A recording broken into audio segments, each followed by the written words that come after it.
All right, everyone, welcome back to another session of Comedy Sports D&I Talks with your host, me, Luis Cortez, longtime comedy sports player both here and in Los Angeles, here being Chicago, for those of you who don't know, and now our Director of Diversity and Inclusion here in Chicago. Now, a few weeks slash months ago, we started the show essentially to introduce people to not just our ensemble, but also their stories, what they've gone through both here at Comedy Sports and in the improv world around, and really to normalize these sort of conversations, not just amongst our ensemble, but also amongst our audience and our community as well.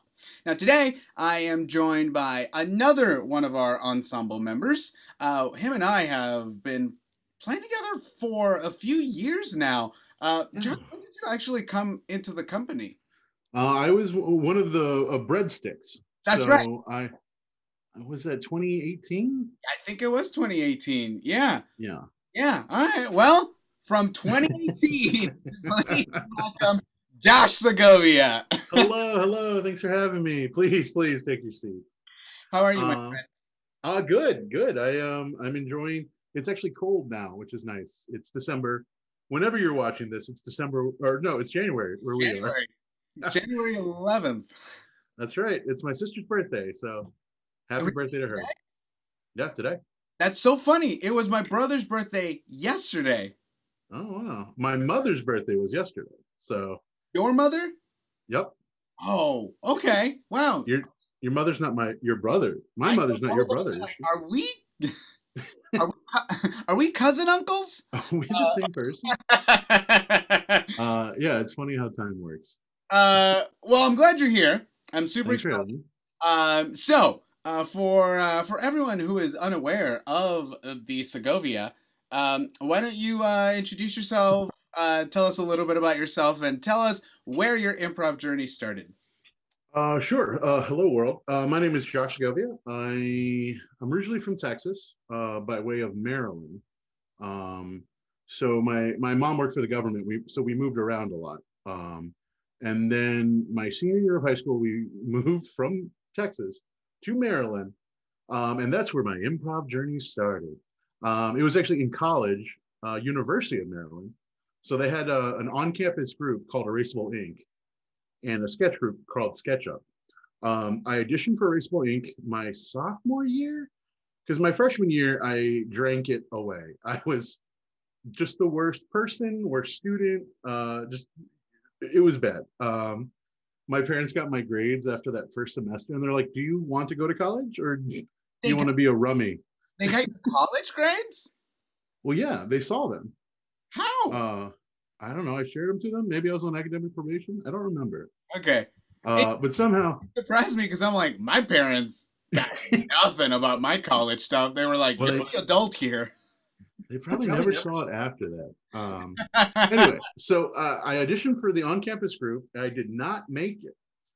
But I was a theater major, and so I was heavily involved in the theater scene. And one of my friends, Mike, was he was like, "Well, you like improv?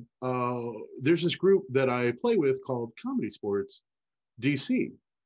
So I was like, "Oh, cool!" And the way they did it back then, I don't know if this was like normal for them then, was you would just come to practice, you would get up and play with them, and if they liked you, they put you in shows. And if they didn't like you, they'd stop asking you to come to practice. Back. Um, and this, You so were like formally auditioned. You just came to rehearsals and they asked you to play. yeah, yeah, I just stuck around, and then they hired me. As much as they did that back then, I don't know if there was payment. I can't remember now. What year, I was, pardon? what year was this? Oh, this was 2001 or two. Okay. So 20 years ago. Yeah. Uh, Damn. yeah, and I started playing with them. Myself, like, where was I in 2002? I was like, I was in my like sophomore or junior year of college.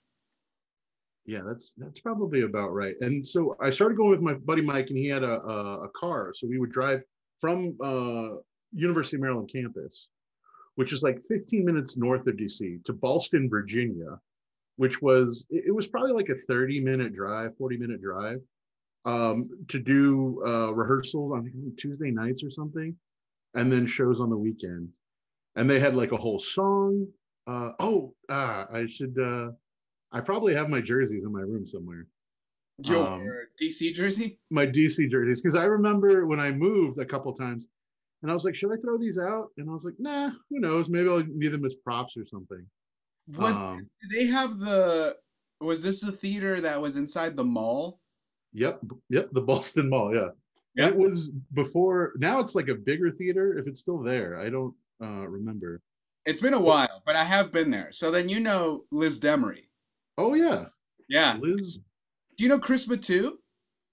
I don't remember anybody besides Liz. Okay, that's fine. That's It's been a long time. I think I have a program too, uh, from back then, and they would have like little rhyming nicknames.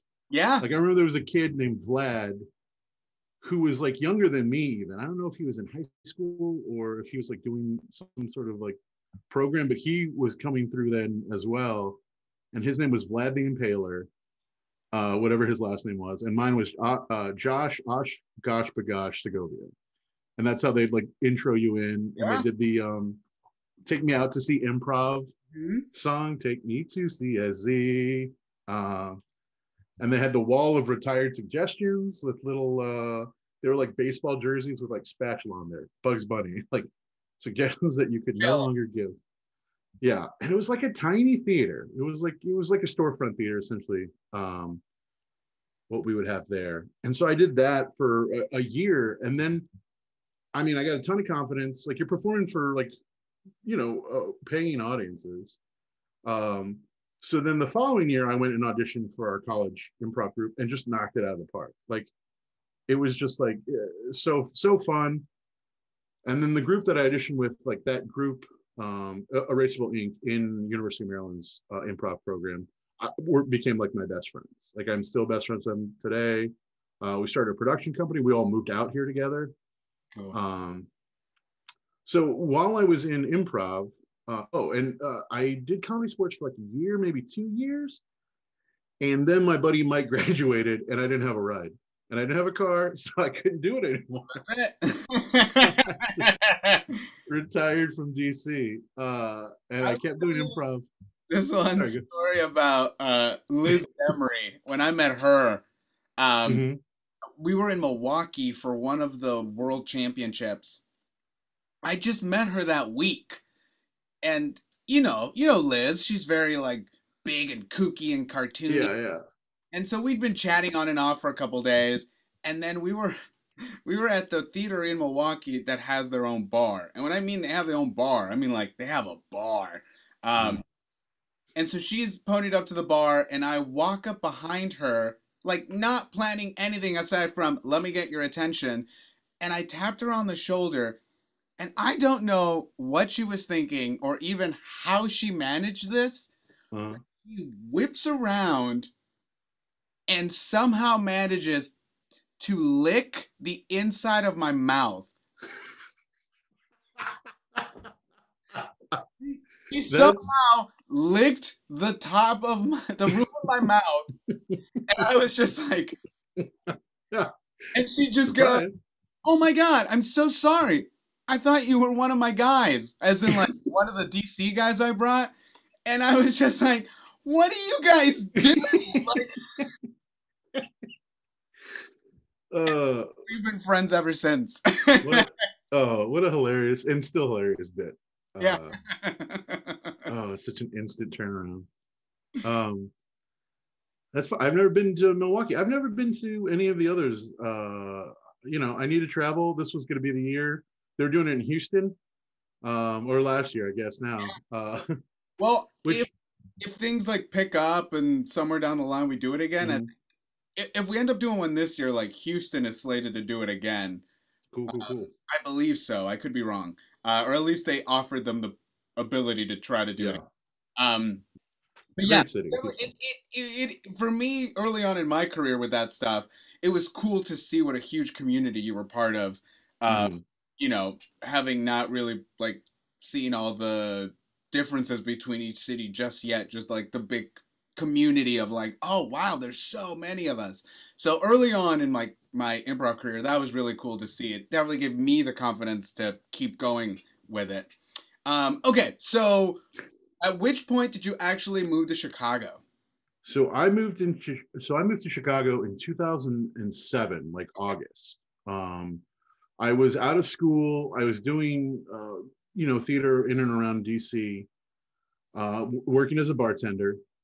And like I said, those guys, the group that I met up with, we had during college we had gone to for spring break. We would come and do master classes with like Mick or Joe Bill or Susan Messing, because that's how improv nerds. That's how big of improv nerds we were. So instead of going somewhere warm and partying, we would come to Chicago and freeze our asses. Oh, sorry. Can we cuss here? Sure. On YouTube? Uh, and then we would come out here and do these classes for like a week, and it was a blast. Like you got to see the community. I remember like the old IO when that existed. That was in Wrigleyville. Yeah. So that's where we'd like post up. We'd get a hotel like along Belmont and like just do all the theaters. And I didn't really get involved with comedy sports back then because we were all about long form coming out of college and like the art of it, which is just, it's funny because that is enjoyable, but how many times is it like 5 white people doing it for themselves, audience or no? That's long form improv is all about sisters just doing it for themselves. It's good, but yeah, it's not a business. Well, outside of a pyramid scheme, independent of that. We can cut that. What hit me with that sort of thing is like I've gotten paid so much for like short form stuff, but I have made $0 off of the Herald. Right. No one has ever gone like, do you think you could do a Herald for our company party? Yeah. We'll give you all this basket of money. Listen, the Boeing CEO really wants to see that third beat callback, and you know what? He's going to pay everybody handsomely. We were going to give everyone Christmas bonuses, but we bought them this round. So, oh man, that'd be fun. And like one guy in the IT department is like, yeah, finally, they got my letters. Yeah, I told the one guy that asked for you to be hired. Yeah, exactly. This would be great. Yeah, so all my buddies, we moved out here together. It was, and we started a production company, Claymore Productions. We started an independent run at Playground Theater. And we ran that for about 4 years, Tuesdays at 10 p.m. Opening acts, it was free, or it was $5 for the audience, free for performers. So it was one of the weird things we noticed when we got here was like people were paying to open for other people. And we're like, that's not cool. We're all out here just doing it. So we did that. And from our improv, we started writing sketch. And from that sketch, we wrote a TV pilot. And we were actually this was New York Television Film Festival. So we wrote the sketch show pilot. It got accepted. We won Best Actor awards, but between the 4 of us. And we got like network meetings, as much as that means anything. And then nobody bought the pilot. And so it just sat, and then slowly everybody's lives drifted. And I was like so used to playing with these 3 other guys. And it was like, okay, well, where do I fit in now? Like in the improv scene. And one of my good friends who I met at IO, Josiah Jenkins, was playing at Comedy Sports. And he's like, hey man, I'm doing these battle prov shows. They're a blast. Like I love my team and I'm having really a lot of fun. So I started coming to watch him and I was like, oh yeah, this is it. Like this is, getting back into the swing of things. So I got on a house team and I did that for a few years and then auditioned for the ensemble and been running ever since and having a blast. Do you remember what your first house team was? I do, because it was with Meg Kennedy and I was very much a replacement on that team. Like they had their, name of it. I think Sean Sullivan was the coach Okay. when I got on it, You were on and the it was with Meg Kennedy. with Meg Kennedy. Yeah. Okay. Okay. Uh, oh my God, she's gonna kill me. Scorch was Bard, Scorch, and then it was, oh my goodness, they love each other. Oh my God, you can edit out my thinking. No, I won't. uh, oh, I cannot remember for the life of me. All right. So one of your first coaches was Sean, Sean Mm-hmm. Sullivan, and how? Yeah, it was great. He was very he was a very smart coach, and his approach to the show was sort of like larger view out. Like, what are we going to do as a show that's going to like escalate and the audience would enjoy? And he taught in a way that was very much like, these are the ingredients you need. I'm going to let you cook them, which was great. It was a great way to learn. It was a great way to like come into a team that was kind of already established. Because some people had left to go do a boat, or some people had got ensemble, or some people moved. So I think it was like me and like 3 other people that were put on it. And it was great. We had a great year. We ended it with bowling. I remember that. And then the team didn't break, or maybe it did break up. I think it broke up and there were new teams formed. And from there, I got on a team with Yvette. That was, pardon? Jaskowitz? Jaskowitz, yeah. Which was great because I remember not knowing who she was, like by name. Because you go to all these house team shows and you don't always see the ensemble members, even there in the audience, 1. Or 2, when you go see an ensemble show, it's pretty big, so you don't always see the same people. But I remember specifically going to one of her shows and being floored, just side splitting laughing. And I was like, oh man, this could be great. She's my coach. Like, this could be so much fun. And that was a really fun team. Scorch was our name. Nick Hasselbrock was on it. Carly Kohag from the ensemble now.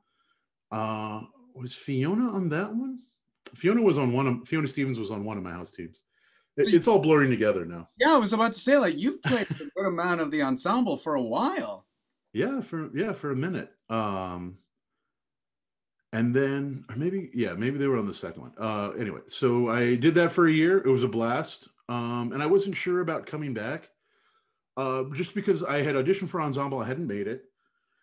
And I was like, the good thing about house teams is like, it's a mix of players, which is also one of the things that I was like, I don't know if I want to like, I don't know if I want to like be in a room where people are learning, because like some people are real green and it almost felt like a class, which I had done. I had done the classes at IO. I did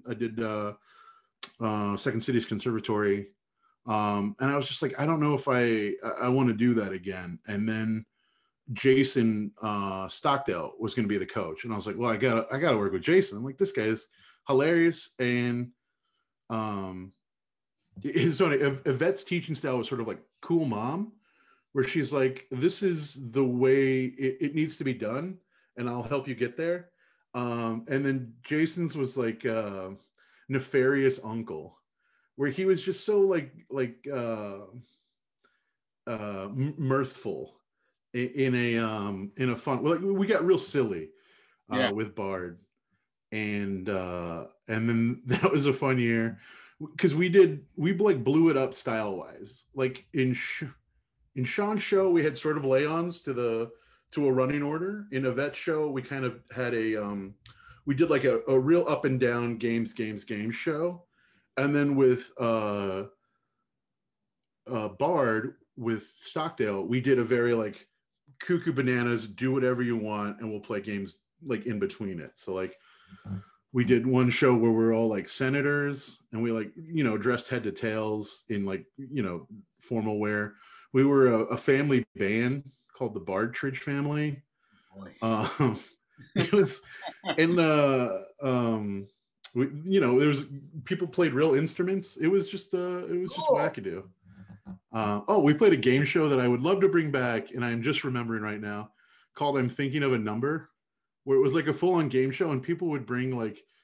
This is one of my like favorite things to do in live theater is give away something that is basically worthless, but because it's a prize, everybody wants it. Like, you know what I'm talking about? Like that free T-shirt at like a vendor or something. Right. People are like, "Oh, I gotta have this like men's extra large shirt that won't fit me," but because it's free, it's like desirable. Simply the best. And that was a blast of a year. And to cap it off, I auditioned for Ensemble, made it on, and it's been great. We used to, in LA, we used to give ref treats that we would put in these lockers that were like off to the side. And so as you were refing and someone gave a great suggestion, you're like, oh, you know what? I'm going to give you a ref treat. Most of the time it was just like a free ticket to come back. But occasionally it would be like, oh, here's an eraser. Or just yeah. Like, oh, I found an Abba Zaba in here. You can have that. Yeah, exactly. Like pineapple would be like, just if I was at a show and I won a pineapple, like I would just freak. I would tell everybody about it. What a story! What a prize! I totally agree with you on. I'm thinking back to those days when we used to give out all this nonsense, and people would always be like, "Thank you." Yeah, it's part of that magic of live theater. So when you so then a couple years ago, you finally you said you took a year off, or you were going to take a year off. Yeah, I was thinking about taking a year off, just stepping back, like reassessing, sort of like what I wanted out of improv in general. Because before it was like in college, it was like this is art, and then we came here, we studied it. I came here, I studied it, and then it was like, okay, this is something that I want to further a career in. And then you kind of realize there's not a specific improv career. Like you learn all these great skills, and you can be a wonderful improv artist, or theater artist, comedy artist in general, but you have to like spin that into something else. Like, are you gonna be a writer on a sitcom? Are you gonna write movies? Are you going to go into stand-up? Like you got to find a way to monetize it, if that you want that to be your career. And so I was like kind of like lost, like I was like, it was like a weird time in my life. Like I'd met my current wife and roommate, and I was just like, well, I don't want to be out like super late at night every night. Like yeah. I remember when I was coming up, there was like nights where I would have, or weeks where I would have like 6 shows a night, or 6 evenings taken up.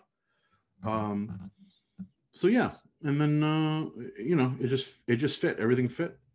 It's so funny how, as you come up and you get that busy, that like I remember when I first landed here asking people, and this is, mind you, I'd already been doing it for so long, but I would ask people, I backed off a bit, and I was like, how often do you actually go home right after work?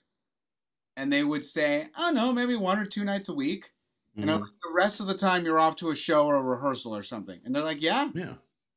So like I remember those days, and I also remember the stigma around, if you're not that busy, then you're probably a real improviser. Yeah, you probably don't care. Yeah. Like, as I was getting older and just, doing more, it very much came to decisions like that where I'm like, I don't want to be doing midnight shows anymore. Like I found a point where I'm like, I remember telling my I used to have a 2-man team, and I had to tell him like, no more shows after 11. Like, I'm done. Mostly because it's usually you and the other team and their significant others, and like there's no one there and no one cares, and then they go away from you because no one came.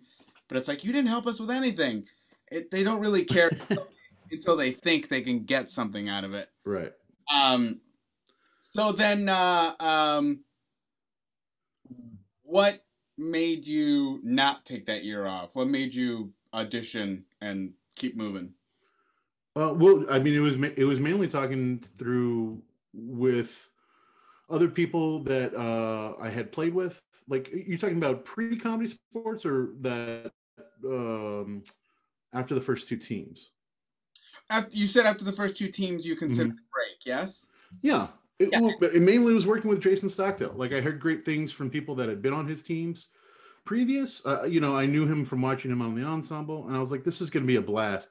I think I don't know if the like that team list came out too, but I was like, oh, this is a great crew. Like, you know, because ultimately what I decided that I wanted out of improv is just to have a blast. Like I don't want to specifically improv. You build up a certain skill set and you're proud of that, but I wanted to enjoy playing, um, which is what I got to do on Bard and then on the ensemble now. Like I get excited to go to rehearsal and I get excited to go to shows because the thing that I want out of it, I know I'm going to get. Like I know I'm going to have a blast.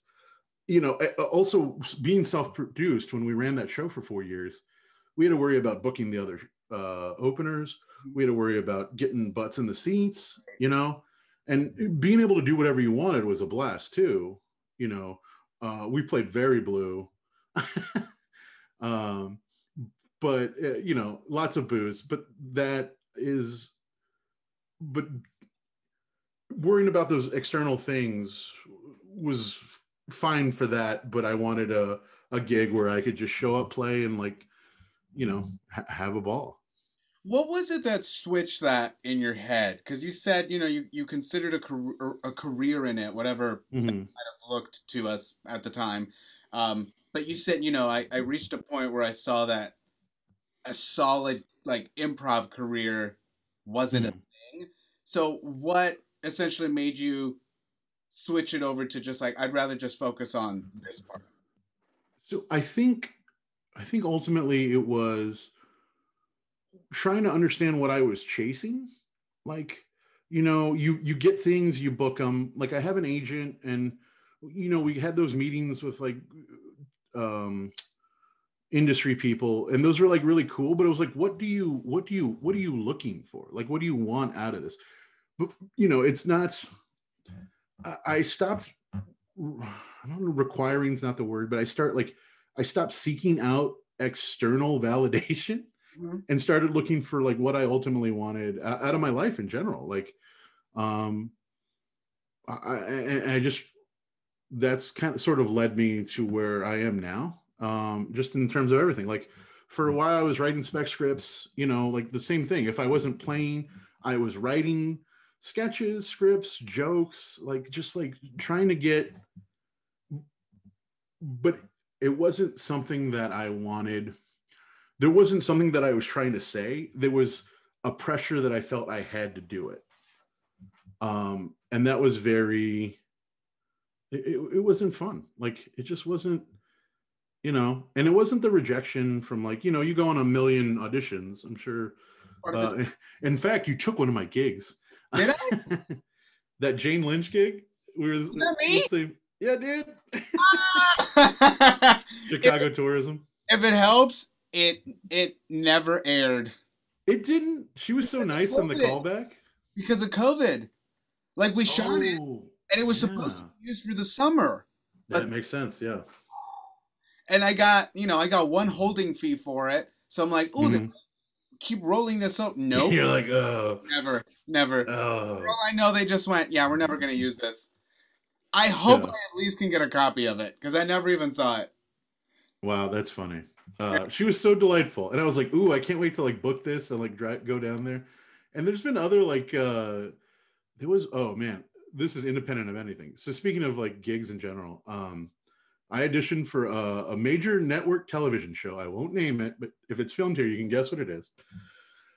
Went through like several auditions, and then it was like the director's screen test. So it was like me and like two other guys or one other guy, and I do my lines, and white director, right? He's like looking at the monitor, and he's like looking at me, and he's like, "Could you do that more? What's the word? Wiggerish?" And I'm ashamed to admit this, and I'll say it now. In my head, I'm screaming. I'm just like, you racist. What are you saying? What do you want me to do? But in the room, I like tried to do what he wanted, and I just felt like garbage. afterwards, and I was like, I will never take this if they offer it to me. But luckily, I didn't have to make that decision. They made it for me. Uh, The time that I recall an audition like that, it was also one of my worst auditions ever. You know, when you walk out and you're like, what am I doing?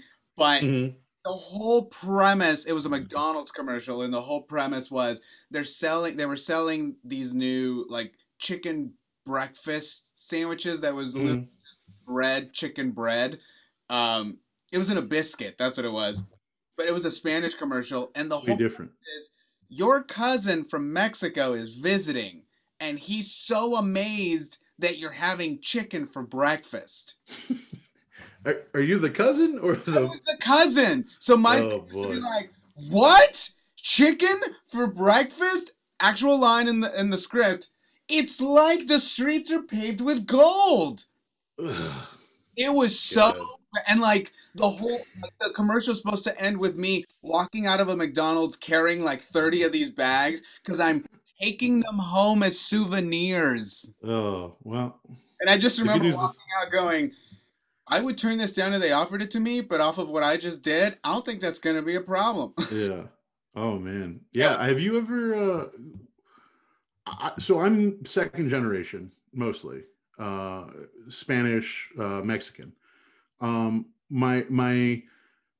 My parents are fluent, but when they were going through school, like grade school, very racist. They were instructed not to speak Spanish at school. They were instructed to fix their diction, and they used to watch videos of Julie Andrews and try to copy the way she spoke. Jesus. Um, so Where I'm. where were they going to school? Where was this? This was in Corpus Christi, Texas. Okay, so Texas. Got it. Yeah. So, and then when I came through school, I'm dyslexic, so I was having trouble with English in general. So I'm not fluent in Spanish. Um, I don't really have an accent. You know, years of theater also beat out my Texas accent.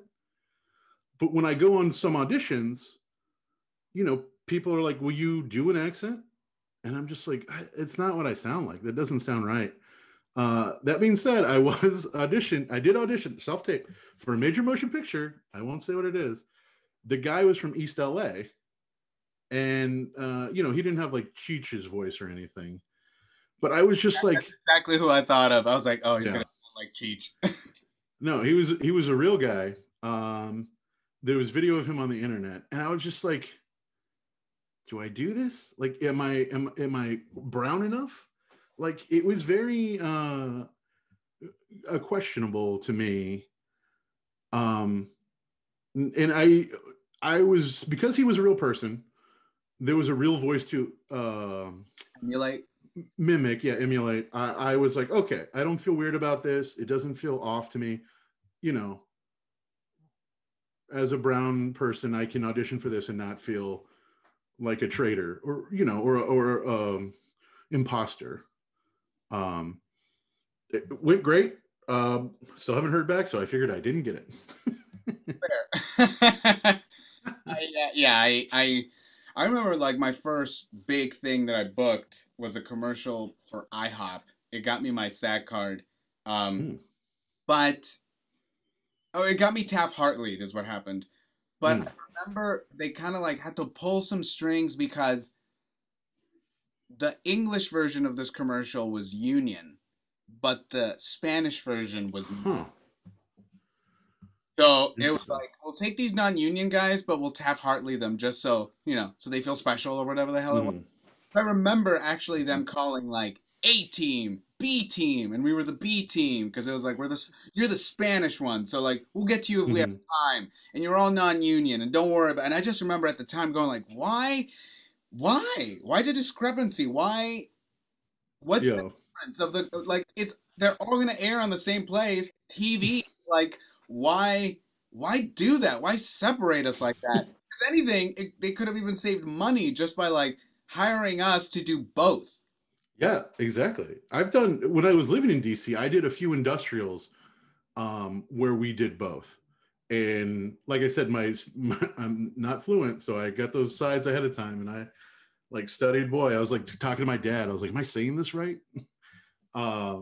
I've But it done was a like that too, and good gig. I'm fluent, but like obviously there's certain like words and conversations I don't Hmm. have just because of the circles I'm running and the topics I talk about. Yeah. So I've had to call my mom and be like, "How do you say this? And what does this mean?" And blah blah blah. I mean, even stuff like that. Being someone who is fluent, I still have that imposter syndrome of like, Yeah. I don't know if I should be here or even be auditioning for this.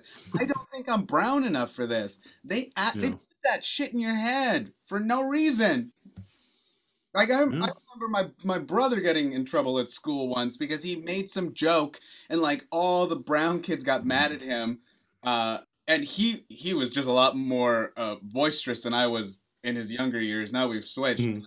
I remember him like just yelling at them because he was like, you know what? I'm actually from Mexico. Where are you from? Like I'm actually from there. Don't tell me I'm not brown. He was so mad. I actually like I took a lot Wow. my beats and that sort of stuff from him, watching him do that very like that moment Hmm. of just like we're from there, you're from here. If anyone's more brown, it's us. Like he was so mad. Uh, so, so you auditioned into the ensemble with Breadsticks, and so now it's been about Yeah. 2 years or so. Tell me about those 2 years. How has that been stepping into to the role you want to take within the ensemble as as a brown man walking in? What's the last couple of years been for you? Honestly, they've been great. Like the shows, I mean, knowing kind of like what to expect with like the not the ROs, but like the format of the show being sort of similar. It's great. The everybody's great. Like it's such a fun place to play, and everybody's so funny. Like it's just been a blast. And yeah, what a fun question. I'm starting to do announcing stuff more because that first year I was very much like let's get like the feel of it. I was kind of like not on the wings, but just like let's just like and a lot of people I had played with before, like you said, through various house teams or knew independently, like outside of the building. So it was just a blast. And coming in with the breadsticks, that's our nickname for those of you who don't know, the people that came that Yeah, year. the 2018 Uh, class nicknamed themselves the Breadsticks. that's right. And we have a little logo that Jason Geis made, Make sure. and we had shirts that I made through threadless.com. No big. I know a guy that works there. Um, and so our thing was like, I don't know how exactly it started, but we were going to all go to Olive Garden and get breadsticks. And because that was our namesake. So when we all met up and we drove out to Olive Garden, and there was like an hour and a half, 2 hour wait. So we're like, okay, well, we won't do that. So we drove to the next best thing, Outback Steakhouse, and we chowed down there, and we still have never been to Olive Garden as a group, even Once, to this day. once we get out of here, that'll be the That's first right. thing that everyone has to do. Um, yeah, but this is like year 2 or 3. Just wanting to learn the various other aspects of it. Eventually, start refing. So let me ask you this. So as someone who, you struggled a little bit in that like that brown identity because of like, because you say you're not fluent Mhm. and it puts that imposter syndrome in your head. With all the stuff we've been doing the last couple of years with like the POC weekends and the diversity things, do you do you feel comfortable being part of those things, or do you still feel like maybe I shouldn't be here? It's more comfortable than not, but I think there's never. Um, I think mainly it's that language barrier that won't fully let me feel comfortable in brown spaces. One time I was at Walmart as God, I must have been in high school or something, and this little kid was lost. Little Hispanic kid. He came up to me because I looked like him, like I looked like his family, and he just started like going off, and I could like pick out words, like he was lost. He doesn't know where his mom is, and I got his name. But like that feeling of like I want to help you, but I don't know how. Um, it that's sort of like will always be in until I learn the language. And I've tried a few times, but until like I feel like that is culturally, I feel fine, if that makes sense. Like I feel like great heritage, Texas and whatnot coming up through there. But like I think that like little piece of it is such a huge missing puzzle piece for me to fully feel comfortable in those spaces. And that's how I will always feel like I'll have that memory and sort of like that sinking, like lost identity-ness of it. Um, for better or for worse, like, I mean, I totally get that. I have similar feelings having, I speak the language, but I didn't grow up there. mm, I was in Mexico till I was about 5, and then I grew up in LA, which is still yeah. a Mexican city, but it's not Mexico. Oh yeah. Like when I go home and I see my cousins and, they're telling stories and there's certain words I don't know, the inflection, the Mm, style of talking, because like Mexico, like Mexican Spanish is one thing, but Mexico City Spanish is, it's very sing-songy. Oye, ¿cómo le vamos a hacer? Like it's very da da da da da da. And I was like, I don't talk that way. So like when I go home and speak Spanish, people still look at me like, what's oh, wrong with your who's mouth? this outsider? What are you doing? Yeah. So I totally still feel that, and I speak it. So I get where you're coming from with that.